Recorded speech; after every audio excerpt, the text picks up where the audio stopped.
me tell you about a friend. It's Craig LeBlanc where the good times never end. Talking Parks and Rec, it's a show you gotta know.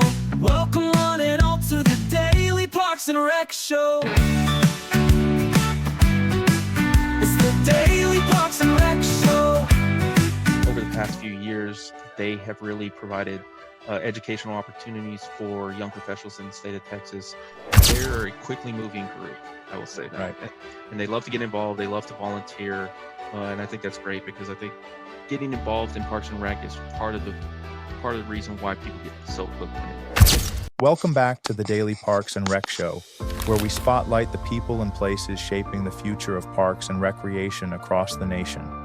Today, we're shining a spotlight on Deer Park Recreation and Parks, led by the incredible Jacob Zuniga.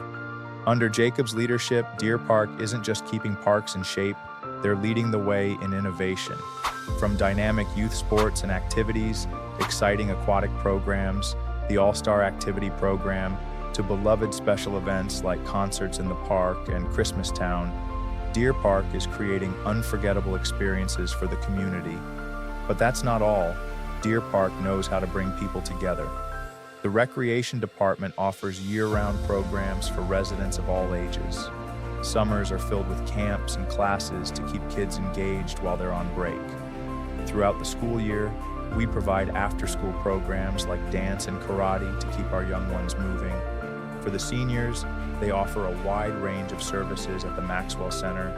And for adults, there are fitness classes and a variety of league programs to choose from. Let's dive in and hear more from Jacob Zuniga and Craig LeBlanc.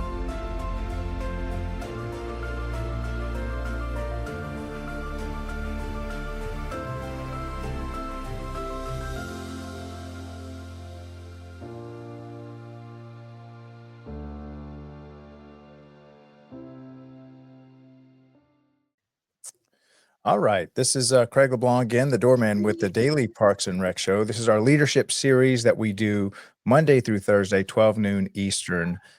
We have one of our great leaders from the great state of Texas, former president of the TRAPS, which is their state association, one of the best in the country. And so today we wanted to talk a lot about just leadership in general, since I guess that's got to be the highest leadership that you can get in the state as far as from the association, aside from the girl that's running it. And so maybe let's touch a little bit on how did the convention go? Y'all just wrapped y'all's up. What, has it been a full month yet since y'all finished? Just about a month. Yeah. Well, a little bit over a month. Yeah. The Mhm. convention was amazing. We had over 1,000 attendees. Biggest vendor show we've ever had.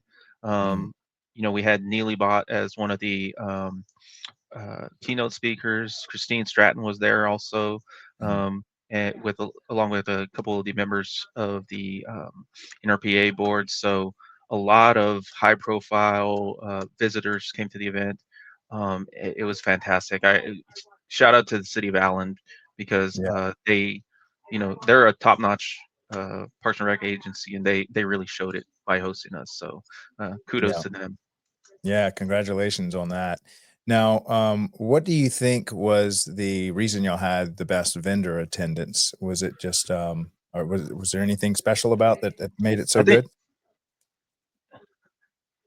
good? well, the event space was a lot larger than normal, but Mm, just over the past few years, Parks and Rec, the need for Parks and Rec and professionals has been growing ever since COVID.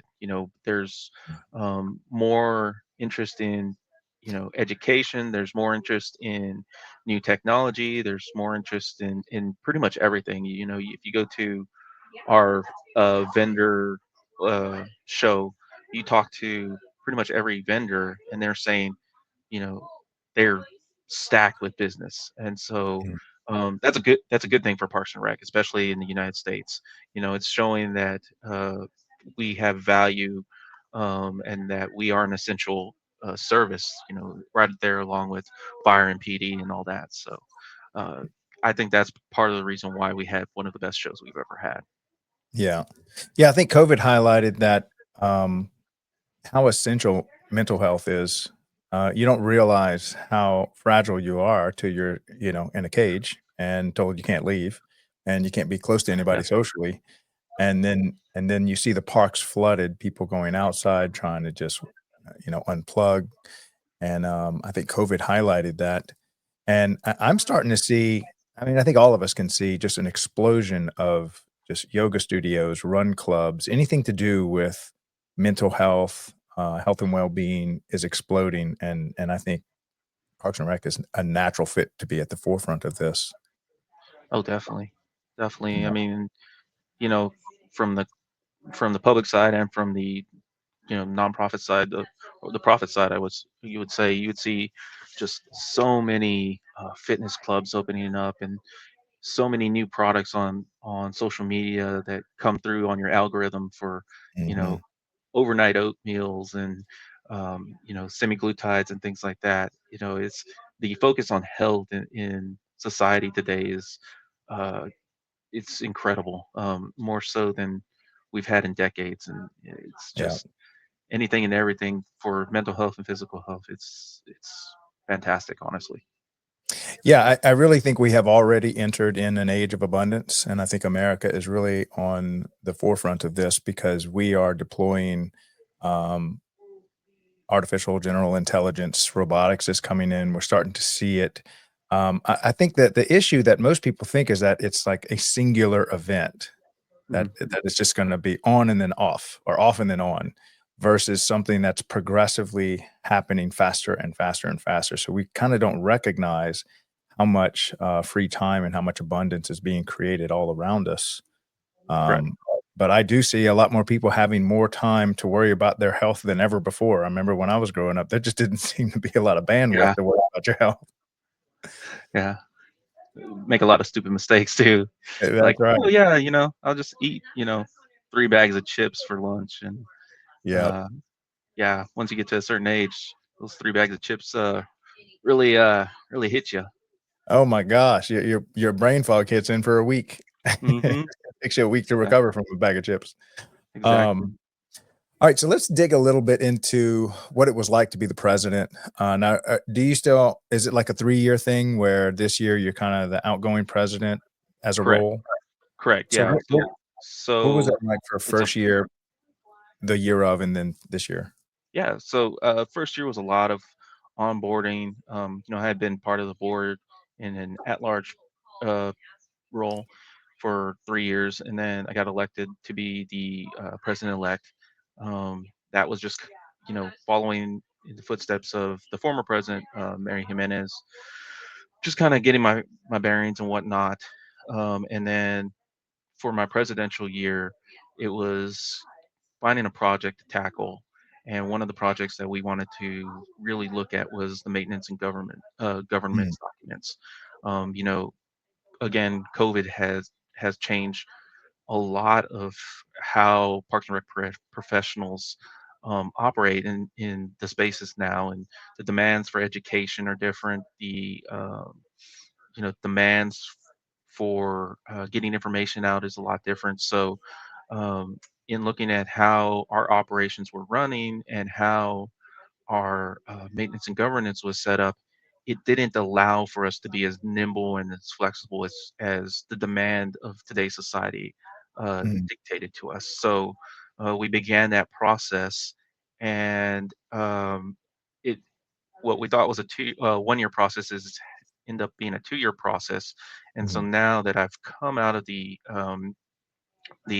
president's role, I'm still continuing with that project, which is a little unheard of for a past president. But mm, um, at the same time, the current president, Megan Maynor, is currently working on our strategic plan for the organization. mm, So those two projects are working in parallel and working hand in hand. So hopefully by the end of this year, if everything goes well, and it should, we'll have a completely new focus for the organization and a completely new structure, so that way we can better serve our membership in the state for years to come. So, and uh, have the ability to change and adapt to everything that's coming along. So, mm.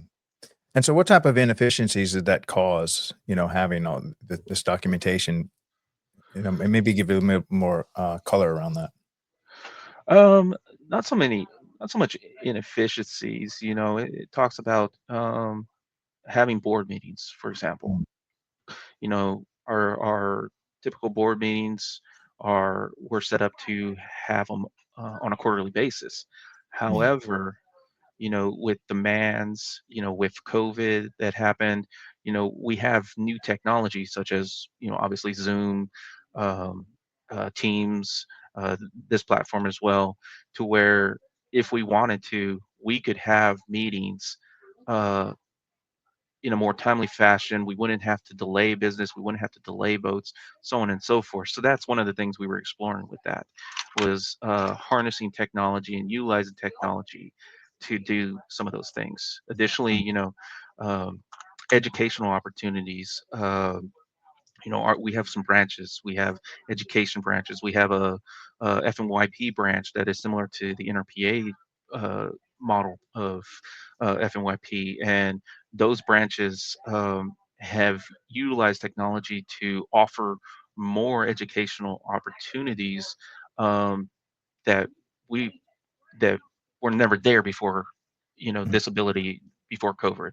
So now we're reaching a greater membership base mm, uh, on a more consistent basis. So, um, y- it's just little things like that, little adaptations, new technologies, new perspectives, new demands that mm. we're focusing on. Yeah, and that's one of the reasons I started this show is that I realized that a lot of the content that we create at the state level and the state conventions could have a super long shelf life if someone would just organize a digital library or create kind of like a news channel or a media company where a lot Yeah. of people can't attend. Maybe they can send their assistant director one year and the director the next year. And so I'm like, you know what? Let's just create a never-ending stream similar to like ESPN does for sports, but let's do Yeah. it for Parks and Recreation. Because I've attended so many of those classes and been like, man, I can't believe there's only like 40 people in this classroom to get to hear this. Well, and you know, the access to this kind of information is important too because Mhm. smaller cities may not have the funds to send Right. everyone to these conferences. So putting on you know making a digital library with information or putting on programs like this and sharing that with your part-time staff, your field staff, you know letting them get the information, letting them understand what is going on outside of their little work bubbles is critical in making sure that we're meeting the needs of our communities. So yeah. Mm. Yeah, and so maybe we can further explain what is the benefit of attending the state associations, like as far as mission, vision, what do you get out of it? If you had to just maybe even make a sales pitch to people who haven't attended yet. Well, I mean, in a nutshell, I think one of the best things that we can do is you go to a state association institute and you network.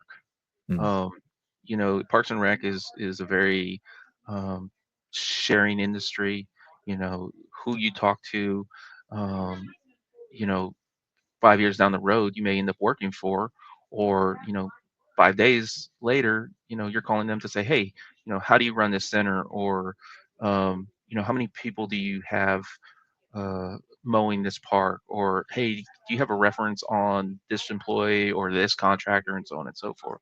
So I think networking is a huge part of um, going to these institutes or educational opportunities, workshops, things of that nature. NRPA uh, uh, conference. I mean, obviously that's the creme de la creme, but mhm, the state associations really kind of plug you into your local sense and allow you to kind of get that feel for them. And then obviously the educational pieces to everything. As you said, Texas is kind of one of the higher ones. Obviously, we're not Illinois, but right. uh, we aspire. We're catching up. They're a tough Eh, one to catch. they're a tough one to catch, but as far as the quality of our education sessions that we're Mm, providing, I think that we're doing. pretty well, Mm, and we're hitting a lot of the trends that you're seeing for that are coming out of NRPA. Aging populations, rise in therapeutic recreation.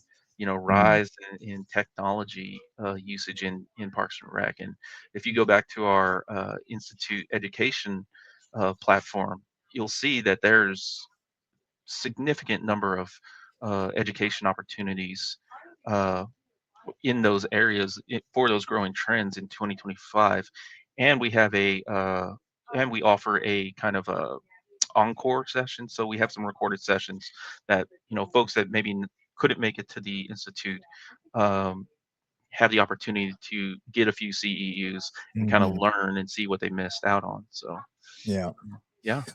So what are some of the, trends in technology? This is one I've always, kinda been near and dear to my heart, but what are some of the things that you're seeing in Parks and Rec? So kind of an interesting one because I'm a parks guy by nature. Mhm, We are working with Texas A&M University to do a drone study, and for the past 2 years, we've been working with the Texas A&M Turf Lab, and they've had graduate students come out, um, and what they would do is they would fly drones on our soccer fields, and the drones would take pictures of crabgrass and ryegrass, or excuse me, poana. If anyone in the parks business knows poana, they know it's a huge problem. mhm, Well, what the intention of this drone study is to train the drones to identify certain weeds, and then at some point, it the next step would be getting a drone outfitted to spray those weeds mm. individually on soccer fields or baseball Wow. fields or whatever. And using that kind of technology obviously saves man hours, saves time, is better for the environment, saves on chemical costs. So technology like that is just in and of itself just amazing. Mhm, There's AI technologies that for programming. I think one of the biggest issues we've always had is counting people at special events. mhm, We're always kind of guesstimating of, oh yeah, we had 1,000 people or 1,500. Well, now through AI softwares that ping cell phone data, we can find out exactly. Okay, we had 2,389 people, and they stayed at your event for a total of 110 minutes. wow.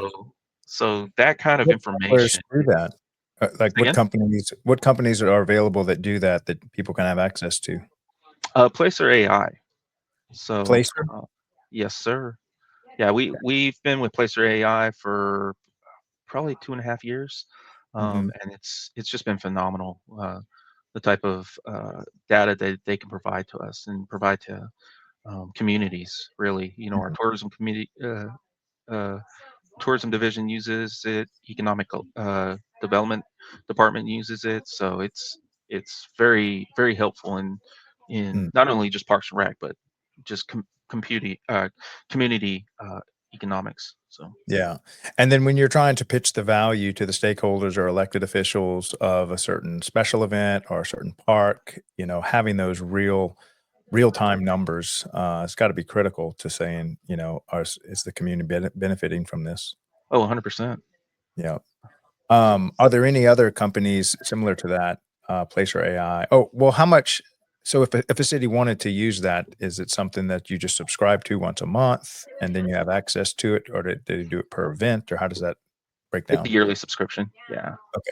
So it's something that if a Parks and Rec person was looking to um, implement that, I would 100% budget for it, Mhm, um, because it is kind of pricey. But if you can get the buy-in from other departments and show how it can help the city as a whole versus just mhm. a single entity, I think that's one way that Parks and Rec professionals can access that type of tool for not a lot of money or a portion of Right. money. Yeah, and otherwise, you end up trying to do all these surveys, you're trying to crowd count, you're just best guess kinda stuff. Yep. Um Do they offer any kind of survey tool as well with attendance? I cannot remember. Mm, We usually use like SurveyMonkey or WooFoo to do our mm, in-person surveys. Um, Placer AI we pretty much just used as um, you know counting people, mhm, seeing trends like that. I mean, the the the depth that you can get with Placer AI is pretty incredible. I mean, you mm. can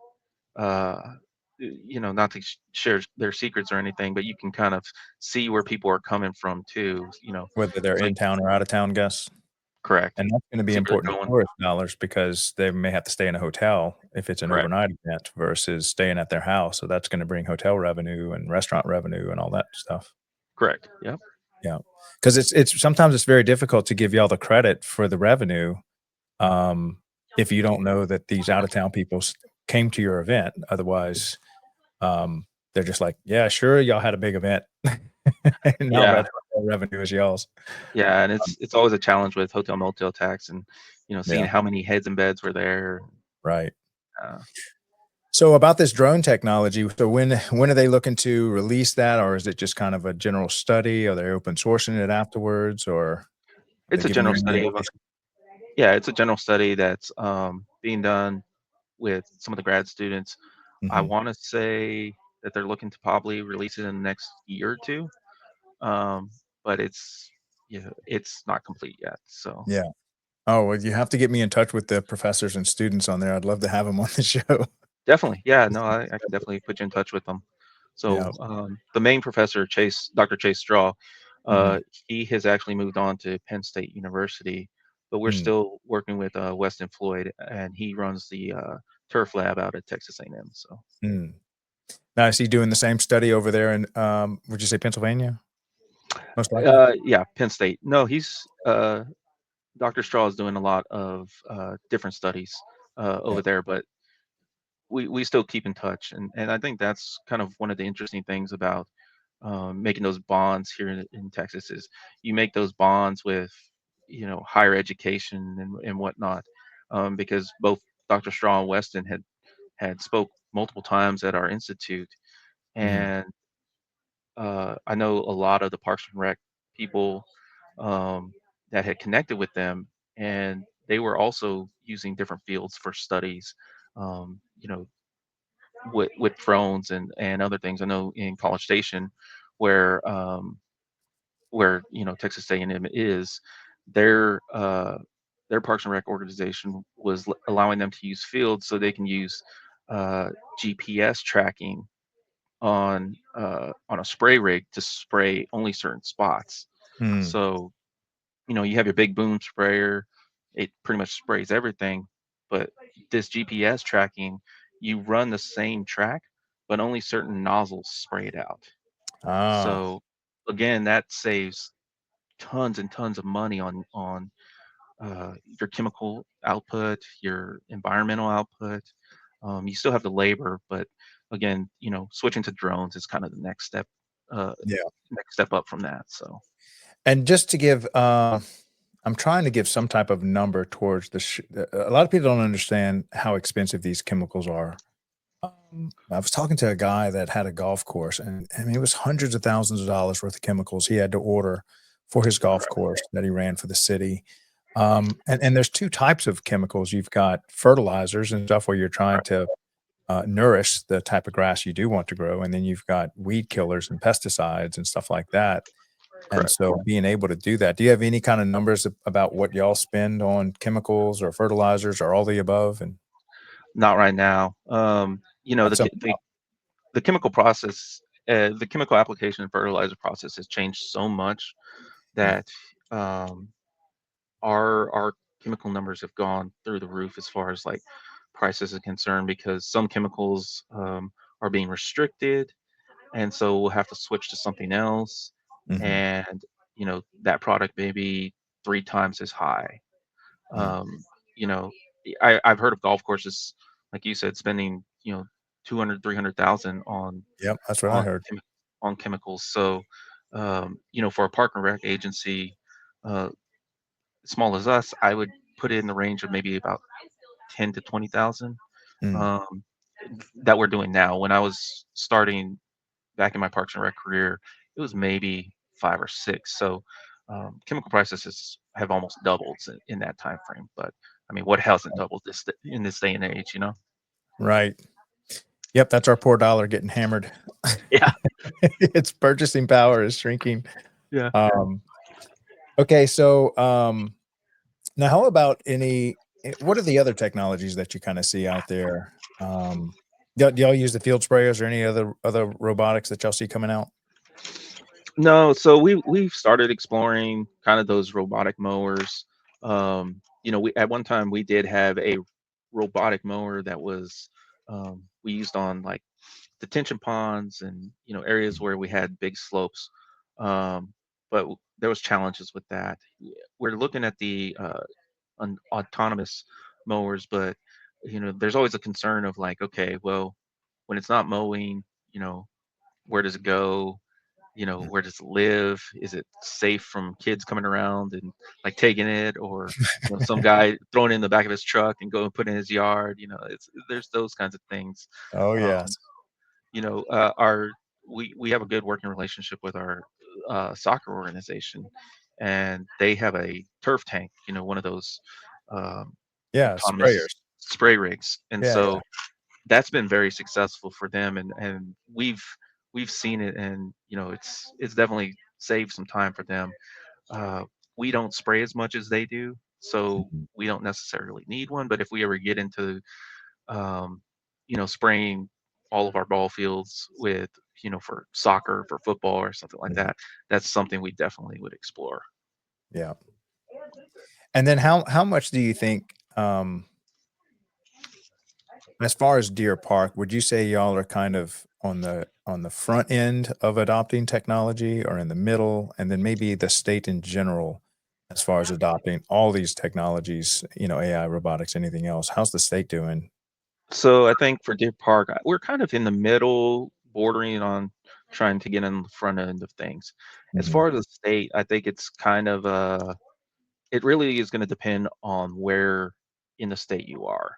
Um, Dallas, Fort Worth, Houston, Austin areas are far, far ahead of um, different areas of the state as far mhm, as technologies being integrated. Your smaller cities, your rural areas, West Texas, South Texas, and so on and so forth. Those cities are trying to integrate technology the best they can, but in some cases, it's a matter of just funding. mhm, You have so many free technologies, but then you get to a certain point, and then you have to pay to unlock certain subscriptions. You have to you mm, know, pay to unlock certain features, and so the that can be cost prohibitive from some organizations using that. Do I want to pay uh, you know 50,000 for a piece of software, or 50,000 for a couple of park benches that I really need, that somebody's complaining to me about? right. And that's a tough choice to make. Yeah. What are some Obviously, park benches efficiency. wouldn't be 50,000, but Yeah. Be some 50-seater park yeah, bench. 50 seaters. What are some efficiency gains that you see? I mean, obviously, if a guy cutting the grass merely has to, change the blades, do some maintenance, maybe bring the robot to the field, but he's not having to sit on the lawnmower for 6 or 7 hours. What are some of the obvious efficiency gains that you see in our future? Obviously, time. Um, there's not uh, the loss of time from having to load up the equipment, offload the equipment. Your maintenance would probably still be the same, or maybe a little bit less, because you're not. Most autonomous vehicles are all electronic versus your propane, your gas, your diesel. Mhm, So there's a few less things that could go wrong. The ability to move people to different, I guess, priorities. We do a lot of in-house priority work. So, if I had somebody that, or if I had a mower that can mow all my ball fields, I could send my staff to focus more on making sure that the softball and baseball surface skinned areas are safe and playable, and they're not, hard as concrete. I Mm, can send my guys to, go work on, other projects, helping to build playgrounds, installing park amenities, working on trails, working at our nature preserve. That's the biggest thing is mm. uh, allowing us to free up time and staff to do other priorities. Right. Yeah, because I think there's this kind of fear that the robots are gonna take all their jobs and then they won't have anything else to do, but maybe you can assure that there is a never-ending stream of much more detailed work that they'll need to do, and that if they can get them off the monotonous 7 hours on a zero-turn lawnmower, they'll be freed Correct. up to do what other kind of work? Correct. I mean, if you think about it too, there was a fear at one time of, contracting out um, certain areas of mowing, but um, would you rather have city taxpayer funds go to somebody taking care of a park or spending a whole day mowing a public right of way along a state highway or a Mhm. highway where there's no real green space or park value to the citizen? Right. Yeah, I think there's a lot of great technologies coming that's gonna free us up and give y'all, a lot of manpower back into your hands to redeploy in a much more efficient and much better way. Um, okay, so maybe let's talk about, Deer Park a little bit. Tell us a little Sure. bit about your community. What's it like? Where in Texas is Deer Park? Is that which metro area is that close to? So Deer Park is a suburb. I would say it's a suburb of Houston. Mhm, Um, every city around here is technically a suburb of Houston. It's so vast and massive. We have about 33,000 people. mhm, We're CAPA accredited, Parks and Recreation Agency. The tagline for Deer Park is birthplace of Texas because um, right across Highway 225 and right near the ship channel is where the Battle of San Jacinto took place. mm, And that's where obviously the Texian army beat Santa Anna and it captured him, and then they signed the treaty at Patrick's Cabin. And so all that stuff has been since relocated because Houston Ship Channel has grown exponentially, and it's all industry now. But mhm. yeah, our claim to fame is the birthplace of Texas. So very Texas oriented uh, for an area like us. So Yeah, I'm looking at it, y'all are literally right on top of that shipping channel. hmm Uh, so and that is, for those of you who don't know, the Port of Houston is the largest, port by tonnage in America. Um, correct. and I think the Port of South Louisiana is number 2, and I think between those 2, it's like a third of US shipping comes between those 2 ports. It's Yeah, massive how much stuff comes into those 2 ports.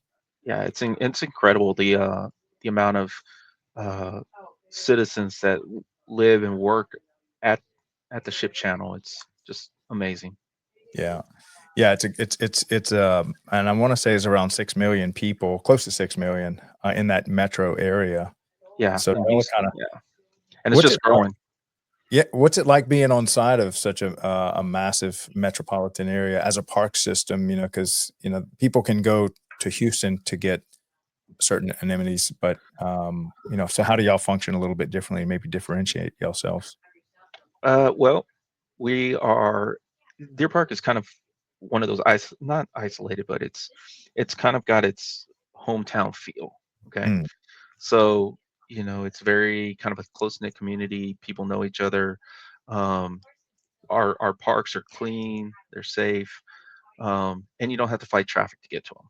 I think mm, that's the biggest thing is, ah, our neighboring cities are Pasadena, LaPorte, League City, and all that, but to get to any of their parks, you have to get through traffic. So, that's kind of why our parks are a little bit nicer, mm, a little bit fun, so you don't have to wait, an hour to get to a park. So. yeah, yeah. Now do y'all have any special events that y'all do? So we do. We just actually had our Easter event this past weekend. We had Easter egg hunt.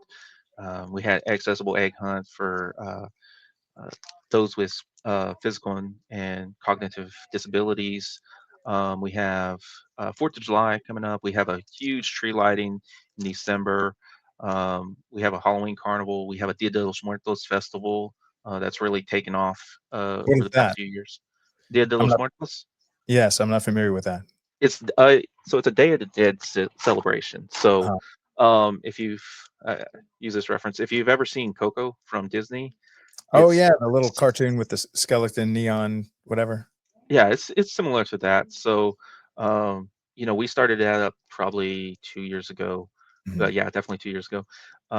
And it was kind of interesting because here we are, the birthplace of Texas, where obviously the Texian Army beat Santa Ana and so on and so forth.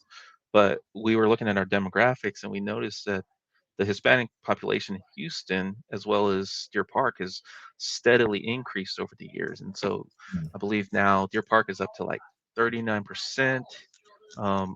Pasadena next to us has a substantially higher number of Hispanic population than Laporte as well. And we felt like it was appropriate to offer some sort of a cultural event for not only our city but for neighboring cities. And so we launched this Dia de los Muertos festival, and it's grown over the past 2 years. I think we use Placer AI to get counts, and I think the Mm. first year we were right around the 1,200, 1,300, and this past year we were just under 2,400. So we've almost doubled in size in the course of a year. And hopefully this coming year we can uh, grow that as well. So, Yeah. but just kind of shows um, how uh, how much Houston has grown and how much of a melting pot the Mhm. community in Houston is. Yeah. I know that I have a daughter in Dallas, and Dallas is very much an American city, whereas Houston, I feel like it's more of a world city. When you go there, it is kind of you see people from all over the planet. Maybe it's because of the port or something. Yeah, But definitely you the can gateway to the world. yeah, Yeah. yes, definitely. Um, okay, let me make a short pause. I want to play our facilities maintenance show. This is a show that Okay. we just started this week. It starts at 10:45 to 11:45, so a 1-hour show dedicated to facilities maintenance and parks and recreation. We have our first guest, Garrett James. He used to maintain a golf course, so knows all about maintaining turf and field and all the battling of Mother Nature and the weeds and stuff. So don't miss that on Monday. But this is a little promo that one of our video designers that works full time for the Daily Parks and Rec show made for us. It's a version 1, so it's going to get better. But here's what we got. And we'll come right back and talk to Jacob. Welcome to the Daily Parks and Rec show, where we highlight the essential work that keeps our parks and facilities thriving. From local ball fields to multi-use athletic complexes, field maintenance ensures every space is safe, ready, and welcoming for play and community events. Facility maintenance is the backbone of operational excellence, ensuring that recreation centers, playgrounds, and shared spaces are functional, clean, and built to last. Behind the scenes, equipment maintenance keeps vital tools and machinery in peak condition. At the core of future forward thinking is sustainability management, integrating green practices that reduce environmental impact and enhance long-term resource stewardship. Facilities maintenance is more than routine upkeep. It's strategic, essential, and foundational to building healthy and resilient communities. This is the Daily Parks and Rec Show, honoring the professionals who keep our spaces running and our communities strong. All right. So with that in mind, maybe you can help shed a light on can we even come up with a percentage of all the man hours? Let's say you have 100 people totally on staff doing 40 hours a week. So it's 4,000 man hours a week. How much is that is in facilities maintenance, grass cutting, cleaning, garbage taking out, fixing broken stuff? Any rough idea, back of the napkin calculation? And not even a back of the napkin calculation. I mean, it feels like a million. I mean, just 400 people. I mean, you can't. when I was when I was out in parks, I used to tell people, I was like, I could put a crew of 5 guys out in the parks to just pick up trash Yeah. every day, and they would just fill the week of just picking up just random trash and things like that. Mhm. So, um, it's so hard to put a number on something like that because there's always something to do. There's always something to fix. There's always something to maintain, whether it be in the parks or with the buildings. It's just it's constant. I mean, Mm, people use our facilities, and um, you never know what you're going to come up against. right. If it's graffiti or possum or something that's you have to remove from the bathroom, you just never know. So Right. I I, I couldn't even put a number because um, there's just even just little things that come up, and you're like, well, yeah. yeah. So I have a great analogy for everyone. So if you've ever thrown or hosted a family Christmas party, think of all the things that went into preparing for that party, the food, the shopping, getting all the dishes out. Then the yeah, party happens, and it seems like that's over and done with before you know it. And then the yeah, cleanup afterwards. And so this is what Parks and Rec does constantly nonstop is they're preparing for events and then they're recovering from events, and it's correct, just yeah, never ending. yeah, Um, yeah, there's so much that goes into Parks and Rec facilities maintenance that, I'm so glad that and this is actually, thanks to y'all, this was by popular demand, the content that they wanted to produce was all around maintaining the facilities that they felt like just was totally underserved. yeah. Now I do know that or at least I've been to maybe you can speak on this a little bit, maintenance rodeo that Hmm. they do. Yeah. Can you talk on what that is a little bit? Because I've only seen it honestly, maybe there's other states that do it, but I've only seen it in Texas. Yeah, so maintenance rodeo was something that was created to get the park guys involved, get the facility maintenance guys involved, uh, guys and gals, excuse me. Mhm, Um, and what it is a number of events that we put on, or excuse me, that are put on, and it just allows the parks people to show their skills. mhm, So we have anything from a zero turn mower course where they have to navigate some barrels and then go around the picnic table, and then back it in for time. There's a nail mhm, driving competition where the person that whacks the nail into the board uh, in the fewest hits, is the winner. There's a plant and weed identification one. mm, We have a backpack blower um, event where the person with the backpack blower has to blow a tennis ball through some wickets and to the nice, end for time. uh, Truck and trailer is always a very popular one. It's basically you have a truck with a trailer on the back end. Uh, the trailer has a cone with tennis balls, and they have to go through, drive it a figure 8 course, and then back the trailer into the stall and get as close as they can to another cone.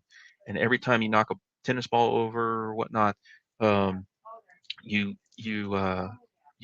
gain time. So um, right, but all of these, I know I'm forgetting one. Oh, irrigation assembly, and then backhoe, which backhoe. You've got guys that are using a backhoe to basically pick up a kettleball, put it on a spot, or put it on a barrel. And irrigation is just an irrigation assembly that you're doing for time. But all of these events, kind of showcase different skills for the parks and facility staff that do this on a daily, and it gives them the opportunity to just get out of the office or get away from uh, their cities and compete. And it's always a very popular event. My my city has won our region uh, 2 years, and then we came in third this past year. And with there's so many great cities that are involved in this um, on a state level. I think Allen won it again this year, and we took second in state. So humble brag, but that's it. Fantastic. Okay, so, we've only got about, what, I don't know, maybe 15 minutes left. I wanted to highlight a little bit of your career, how you got yeah, into it, and then you said did you have a computer science background? Did I hear you right in the pre-show? yeah, yeah. So came from a small town in South Texas. Mhm, Got accepted to A&M. Had a little bit of a culture shock. I was originally going to be a computer science major because I wanted to focus on visual graphics, the Pixar, the Disney, things like that. Um, that didn't quite pan out for me, and so went through a little bit of a rough patch, but found myself in the office of one of the parks of Dr. Scott Schaefer, who was with the Recreation Park and Tourism Science department at Texas A&M. Uh, wonderful professor, and he kind of convinced me to take a few classes in Parks and Rec, and from there I was hooked. Mm, I did my internship with the Valley Forge National Historical Park. Out of college, I went to work for City of Weatherford, doing their facility operations supervisor. Um, and then I missed being outdoors, so I moved to Deer Park uh, and became the park operations supervisor out here, and mm, have worked my way up. After Hurricane Harvey, I was put into the excuse me, the assistant director role out here, and so I've been there ever since. And yeah, just trying to build things out here and improve Parks mm. and Rec in the community. So. Now, is your goal to eventually move up to director if the opportunity presents itself? If the opportunity presents itself, yeah, I would. Deer Park's been really good to me, and there it's I've been here 15 years, Mm, um, and some people are asking, well, hey, why did you stay there, or why haven't you moved? And really, it's because of the opportunities that this city has afforded me. mm, Since my time here, I've had the opportunity to build. Uh, Over 20 playgrounds. We're building a $42 million rec center right now. We're redoing our bathhouse. Um, we've renovated pretty much every sports field complex we have. We have uh, 30, 30 sports fields. We've built, brand new softball fields, brand new baseball fields, brand new soccer fields. We built a nature preserve mm, with Texas Parks and Wildlife grants. We've built trails with Texas Parks and Wildlife grants, um, and those kinds of experiences. Um, I've been able to achieve and gain a knowledge base in one place versus having to go to other cities and try and gain that knowledge in different roles. So mm, on that end, I've been very fortunate and very blessed to be able to get all that kind of experience in just one place. So it's a mm. little unique, but that's why I'm here. So. And so is there anything that you could say is your why, like why you do what you do, why you've dedicated your life to parks and recreation? What do you find most fulfilling about parks and recreation? So again, I always talk about coming from my hometown. My hometown is 1,600 people. When I Mhm. was there, we only had one stoplight. Now we have two. Ah, So moving up in the world, but um, growing up, we didn't have a local park next to us, and the closest park we had was in a town called Pleasanton, which was about 15 miles away. And my grandmother used to take me there. And I used to love this park. The playground was that old wood playground where you get all splinters and all that. And I just remember having so many like amazing memories of that park. And when I got into the field, those memories kind of came back, and it really um, inspired me to like continue to do that. And I wanted to make a lasting impact on other people um, in society, and just help to grow fully functioning adults. Because I think being outdoors, being around a community, um, and having those opportunities really help to kind of break bring people together. I always heard, I can't remember who said it, but it was at one of the NRPA conferences. They said differences meet on the playground, and I truly believe that. And so that's my why is, you know I want to help society to be the best form of itself it can be, even if it's just in a small community or the state. I know there's other factors, but anything I can do to make someone's life better when they're not at work and stuff like that. That's why I do it. Mm. Can you say a little more about differences? Would you say differences meet on the playground? Differences meet on playground. So um, I guess the thought process is like when you're young and you're growing up, your kid, and I see this with my daughters too, is they go to the playgrounds and they don't care about if this person's taller or this person's older, or maybe this person's wearing like a different shirt, or if this person's in a wheelchair or anything like that. Everyone there is playing. Mhm. Everyone there is there to enjoy and have a great time. They're running around together. They're everyone's happy, everyone's getting along, and that's really kind of the model we as people in society should um practice and reflect. And so I think that's why I do what I do, and that's why I love that saying, is because um that's with my kids, that's the world I want them to grow up into, you know. Yeah, I love it.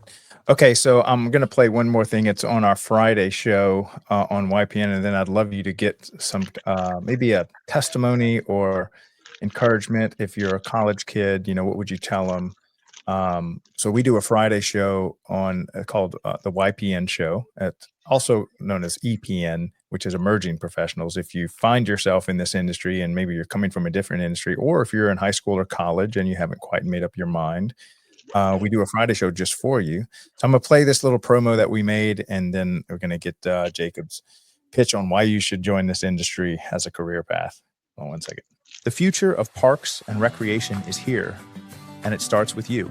Welcome back to the Daily Parks and Recreation Show, where we bring you the latest insights, trends, and conversations shaping the world of parks and recreation. Today, we're diving into something that's shaping the future of our industry: Young Professional Networks, or YPN. If you love your job and love the parks and recreation community and are looking to connect with the next generation of leaders, this episode is for you. YPN is where driven, passionate professionals come together to connect, grow, and make a real impact. It's not just about networking, it's about building the future of our communities. Why join YPN? Career growth and mentorship. Learn from the best in the industry. Innovative ideas and collaboration. Be part of the next big movement. Leadership development. Take charge, make decisions, and create change. Whether you're just starting out or looking to take your career to the next level, YPN is your gateway to success. From exclusive networking opportunities to cutting-edge industry insights, this is where you build your legacy. Because the future of parks and recreation starts with you.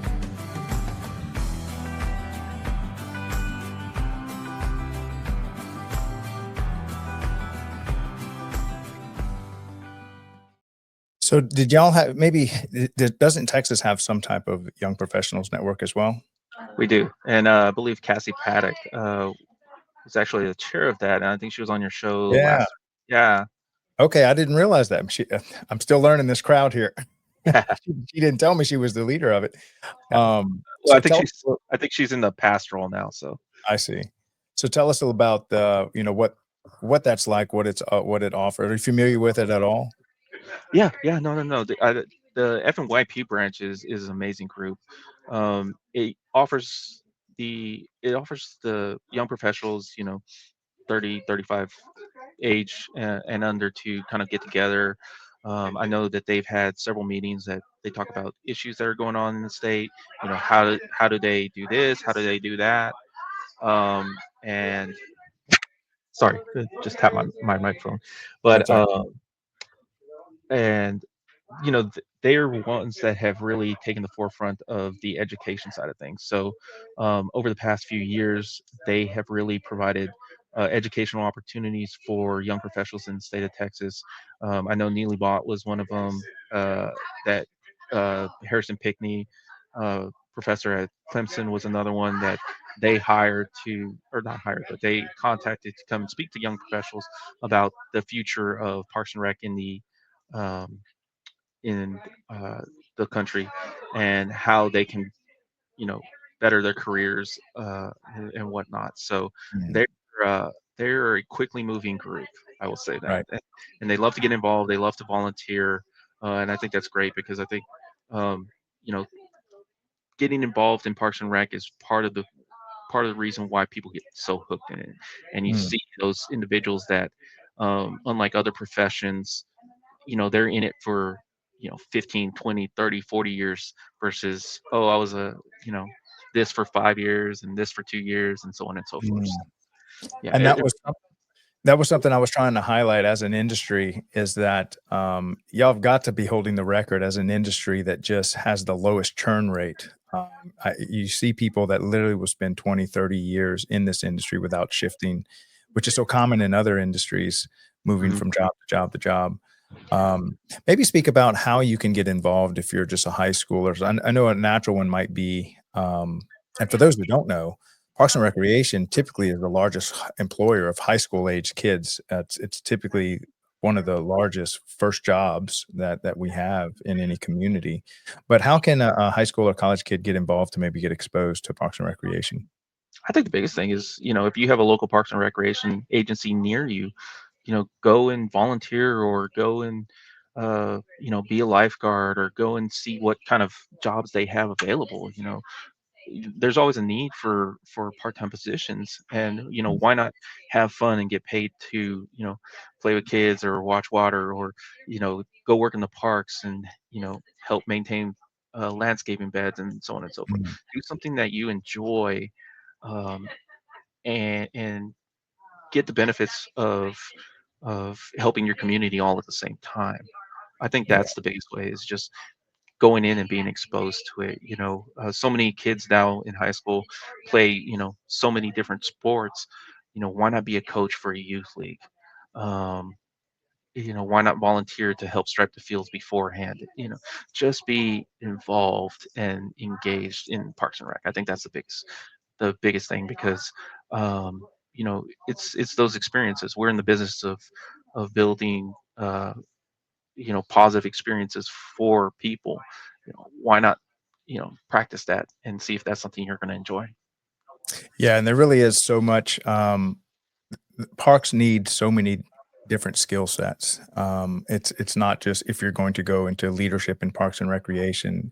I mean, there's landscape architects. I know Mhm. here in our facility, they have full blown master electricians and plumbers, groundskeepers. What are some of the other jobs that you find in parks and recreation that aren't just the typical what you would consider parks and rec focused? Man, there's just so many. I mean, there's project management people. Our city is unique in that we have a public funded theater. So, Mm, in a few weeks we're putting on Sister Act, and the love it.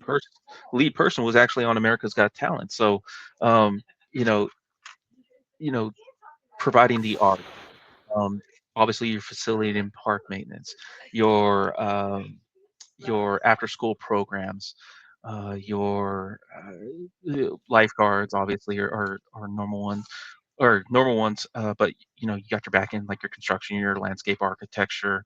I'm trying to think of some other unique ones that I've seen around the state. Um, to a certain extent, there's also that kind of political side of things where some organizations have people that just monitor legislative sessions Mm, or legislative matters, locally and statewide. You have special events people that work solely on providing special events, or they're being special event planners for rentals. So it's so diverse, as far as the number of job opportunities you have in Parks and Rec. It's almost like there's something for everyone. yeah. And said earlier, with technology coming in online, there's probably going to be a need for some IT folks to kind of help manage the softwares, the cybersecurities and whatnot, to make sure that you know our drones aren't getting hacked, and they're gonna Right. they're gonna go spray my neighbor's yard and be mad. So Right, they could spray their name in weed killer in someone's yard. yeah, Um, yeah, we've got all kind of future problems coming from it. It might create a lot of solutions, but it can also create a lot of problems with all definitely. this new technology coming in. Well, Jacob, thank you so much for coming on the show today. I really Thank you, appreciate Greg. you taking the time to come with us, and we've covered so many great topics. I really want to get in touch with the drone guy and anyone else in your maintenance department that you might be proud of. Okay. If they would just like to come and talk shop, it's literally them talking about what they've mastered over decades, whether it's field maintenance or maintaining the aquatic center or something like that. I really want to highlight all the mastery that they've attained over their career, and get them on our maintenance show. Definitely, for sure. Yeah. And I appreciate you taking the time to have me on today. Yeah, yeah, we'll come back, and, I'd love to I actually I was able to make the last part of the last day, in Traps because I was, Okay. visiting, a friend of mine he actually works for the Parks Department in, Oh, nice. city of Dallas, but I really wanna set up a booth and do this show from live from, the next Traps convention. If y'all will have me, Yeah. It's in I'd love Corpus. yeah. Oh, well, that's close to me. Yeah, Um, yeah, so hopefully I can do that, and we can bring the show on the road and highlight what y'all do in Traps because 'cause y'all really have one of the best, thank you. state associations meeting I've ever been to. It's, very Appreciate that. welcoming. So, So, we'd love to well, have you. yeah, alright, well, I hope you have a great week, and, You too. keep us posted, and, we'll chat and see if we can get those robot drones on here. I can't wait to do that. For sure. Yeah. Have a good Have day, a good one. Jacob. Yep, thank you. Bye. All right, that was Jacob over at Deer Park. What a great leader he was, still is actually. Former president of the Traps. That is the Texas. Let's see, Rec.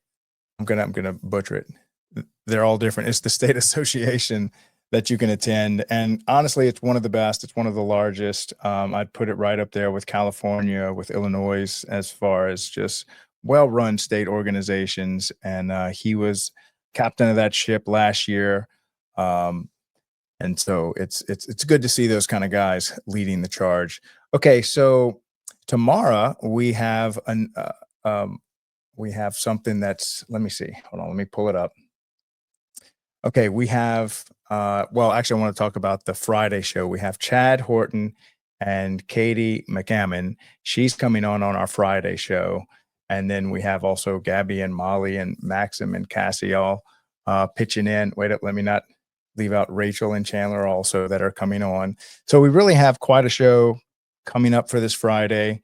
If you are a young professional, or if you are a professor, or you're a college kid in Parks and Recreation, please reach out to us on LinkedIn. We'd love to have you on the show, and we'd love to get your input and really create a strong community. And yes, we are trying to create, not trying, we are going to create an in-person event. Savvy's helping me organize this, and actually his idea. So I guess you could say I'm helping him organize his event. We're going to do it in San Francisco, probably the first year that we can pull it off. It's going to be limited to 50 people. It's going to be educational. Everyone attend the same class, and it's going to be a fun event that you would want to attend. And we're going to get some sponsorship for that so we can make it as cost efficient as possible. Where really all you have to do is buy your plane ticket there, and then we can get a really good deal on the hotel. So be looking out for that. And then, of course, I want to pitch the facilities maintenance show. This is especially, I think I want to kind of gear this towards the technology side that's coming into facilities maintenance. I just think there's so much. I mean, you can listen to that conversation we just had with Jacob on between autonomous robotic drones spraying the individual weeds after they identify it as an unwanted plant that we don't want on our field, or whether it's a thorn or sticker or something, and all kind of stuff like that coming into Parks and Recreation. So I'd love to be at the forefront of highlighting that, and in helping out the little the young companies that are going to be born right in front of our eyes, that are bringing that new technology into Parks and Recreation. So that's all I have for you today. Jacobs, thank you so much for coming on to the show. We will see y'all here tomorrow with the Daily Parks and Rec show, starting with the maintenance show at 10:45, followed by leadership series at 12 noon. And then don't forget our Young Professionals Network show this Friday. Love you guys. Y'all have a great day. Bye.